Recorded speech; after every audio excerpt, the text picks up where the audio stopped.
Hi friends, welcome to Tulsi Priya recipe. இன்றைக்கி நம்ம சேனலில் என்ன வீடியோ பார்க்க போகிறோம் அப்படின்னு பார்த்தீங்கன்னா, ரொம்ப டேஸ்டியான காளான் பிரியாணி தான் ரெடி பண்ண போகிறோம். வீடியோக்குள்ளே போகிறதுக்கு முன்னாடி நீங்கள் இன்னும் நம்ம சேனல் சப்ஸ்கிரைப் பண்ணலன்னா மறக்காம சப்ஸ்கிரைப் பண்ணிக்கோங்க. இப்போ வாங்க வீடியோக்குள்ளே போகலாம்.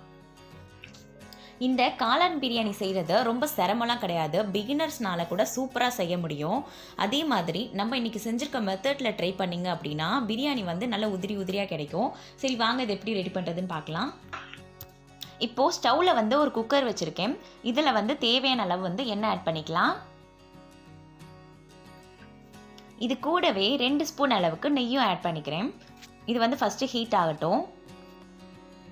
ஃபஸ்ட்டு 1/2 ஸ்பூன் அளவுக்கு சோம்பு போட்டுக்கிறேன். அப்புறம் 2 பிரிஞ்சி இலை,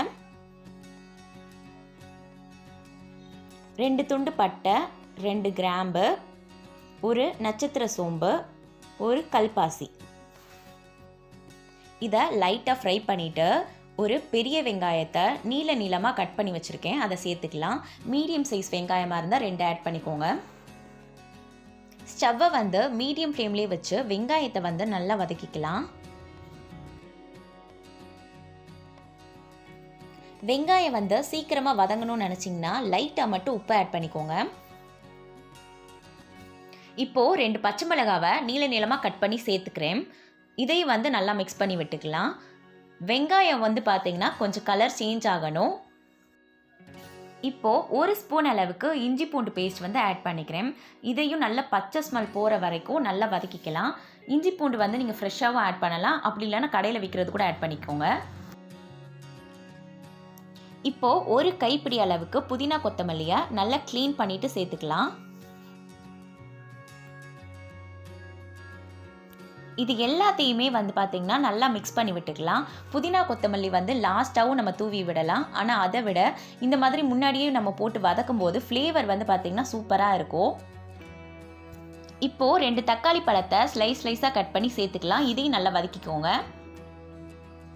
தக்காளியை வந்து நம்ம அரைச்சும் சேர்க்கலாம், இந்த மாதிரி கட் பண்ணியும் சேர்க்கலாம். நம்ம அரைச்சு சேர்க்கும் போது தக்காளி வந்து சீக்கிரமாகவே வதங்கிடும். தக்காளி வந்து ஓரளவுக்கு வதங்கிருச்சு. இப்போ நம்ம மசாலா ஆட் பண்ணிக்கலாம். 1 ஸ்பூன் தனி மிளகாத்தூள், 1 ஸ்பூன் மல்லித்தூள், 1/2 ஸ்பூன் கரம் மசாலா தூள். நீங்கள் வந்து உங்கள் காரத்துக்கு தகுந்த மாதிரி ஆட் பண்ணிக்கோங்க. இப்போ இது எல்லாத்தையும் நல்லா மிக்ஸ் பண்ணிக்கலாம். மசாலா வந்து கருகிடாமல் ஸ்டவ்வை ஸ்லோ ஃப்ளேம்லேயே வச்சு மிக்ஸ் பண்ணிக்கோங்க. இப்போது 1 டேபிள் ஸ்பூன் அளவுக்கு நான் தயிர் ஆட் பண்ணிக்கிறேன். நல்லா ஃப்ரெஷ்ஷான தயிரை ஆட் பண்ணிக்கோங்க. புளிச்ச தயிரெலாம் ஆட் பண்ண வேணாம். தயிரை வந்து ஆட் பண்ண உடனே நல்லா மிக்ஸ் பண்ணி விட்டுக்கோங்க. நான் வந்து பார்த்திங்கன்னா 200 கிராம் அளவுக்கு காளான் வந்து எடுத்து வச்சுருக்கேன். இதில் வந்து உப்பு ஆட் பண்ணி நல்லா க்ளீன் பண்ணி வச்சுக்கோங்க. நான் வந்து சின்ன காளான்ங்கிறதுனால 2 பீஸாக வந்து கட் பண்ணியிருக்கேன். பெரிய காளானாக இருந்தால் நீங்கள் 3-4 பீஸாக வந்து கட் பண்ணி வச்சுக்கோங்க. எல்லா காளானையும் நான் குக்கரில் சேர்த்துட்டு நல்லா மிக்ஸ் பண்ணி விட்டுக்கிறேன். நம்ம சேர்த்துருக்க மசாலாவோட சேர்த்து இந்த காளானையும் நல்லா வதக்கிக்கலாம். ஒரு 2 நிமிஷத்துக்கு காளான் வந்து இப்படியே வதங்கட்டும். நான் வந்து பார்த்திங்கன்னா பொன்னி அரிசி தான் எடுத்திருக்கேன். ஒரு 4 கப் அளவுக்கு பொன்னி அரிசி எடுத்திருக்கேன். நீங்கள் வந்து பாஸ்மதி அரிசி இருந்தால் கூட யூஸ் பண்ணிக்கோங்க. அரிசியை வந்து பார்த்திங்கன்னா நல்லா வாஷ் பண்ணிவிட்டு எடுத்து வச்சுருக்கேன். இதை இப்போது குக்கரில் வந்து ஆட் பண்ணிக்கலாம்.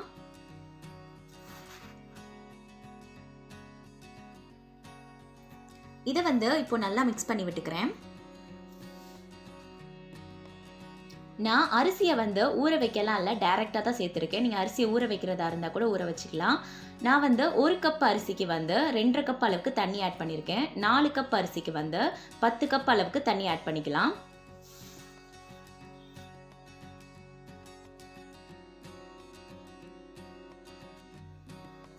இப்போது தேவையான அளவு வந்து உப்பு சேர்த்துட்டு நல்லா மிக்ஸ் பண்ணிக்கலாம்.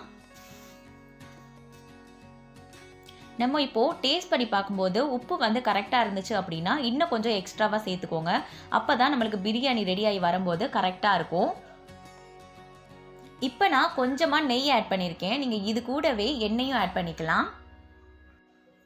இதை வந்து நம்ம மூடி வைக்காமல் ஹைலே வச்சு கொதிக்க வைக்கலாம். இது வந்து நல்லா கொதிச்சு தண்ணியெல்லாம் வற்றி அரிசி வந்து பார்த்திங்கன்னா பாதி அளவுக்கு வெந்திருக்கணும். அது வரைக்கும் நம்ம வெயிட் பண்ணலாம். இப்போது தண்ணி வந்து ஓரளவுக்கு வற்றிருச்சு. இப்போ நம்ம ஸ்டவ்வை வந்து சிம்மில் வச்சு குக்கரை மூடி 1 விசில் வரைக்கும் வச்சு எடுத்துக்கலாம்.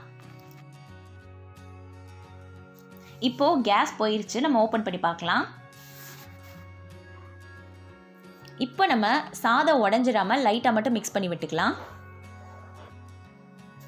ஓகே, உதிரியான காளான் பிரியாணி வந்து ரெடி ஆயிருச்சு. இதுக்கு வந்து நம்ம தயிர் வெங்காயம், மீல் மேக்கர், உருளைக்கிழங்கு பொரியல் இதெல்லாம் வந்து சூப்பர் காம்பினேஷனாக இருக்கும். நம்ம இந்த மெத்தடில் செய்யும்போது சாதம் வந்து நல்லா உதிரியாகவும் இருக்கும், அதே நேரத்தில் நல்லா டேஸ்ட்டாகவும் இருக்கும். கண்டிப்பாக நீங்களும் உங்கள் வீட்டில் ட்ரை பண்ணி பாருங்கள். இந்த வீடியோ உங்களுக்கு பிடிச்சிருந்துச்சு அப்படின்னா லைக் பண்ணுங்கள், ஷேர் பண்ணுங்கள், கமெண்ட் பண்ணுங்கள். மறக்காமல் நம்ம சேனல் சப்ஸ்கிரைப் பண்ணுங்கள். தேங்க்யூ ஃபார் வாட்சிங்.